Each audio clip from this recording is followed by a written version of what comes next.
नमस्ते बालमित्रांनो, आज आपण या प्रश्नाचं सोप्या पद्धतीनं स्पष्टीकरण बघणार आहोत. प्रश्न आहे 80 सेंटीमीटर लाकूड 4 ठिकाणी समान अंतरावर कापले तर प्रत्येक तुकड्याची लांबी किती? आता सपोज हे एक काय आहे, लाकूड आहे. ते तुम्हाला 4 ठिकाणी कापायचं आहे. 1, 2, 3 आणि 4. बघा हे 4 ठिकाणी कापलेलं आहे आपण.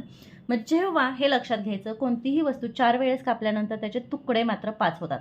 बघा हा पहिला तुकडा, दुसरा, तिसरा, चौथा आणि 5वा तुकडा. ठीक आहे. एकूण 5 तुकडे झालेले आहेत 4 ठिकाणी कापल्यामुळे. 5 वेळा कापल्यानंतर 6 तुकडे होणार आहेत. 7 वेळा कापल्यानंतर 8 तुकडे होणार. म्हणजे जेवढ्या वेळा कापू आपण त्याच्यापेक्षा एक तुकडा मात्र जास्त होतो. म्हणून 80ला बऱ्याच वेळा मुलं काय करतात, 80ला 4ने भागतात आणि त्यांचं उत्तर येतं 20 आणि हिथंच पहिल्यांदाच फसतात. ओके, तर 80ला 4ने न भागता 80ला 5ने भागावं लागणार आहे, कारण 5 तुकडे होणार आहेत म्हणून.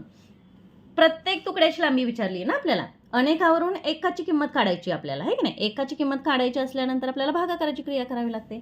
ओके, मग 5 एके 5, 5 एके 5, राहिले 3, 5 सक 30, उत्तर आलं 16.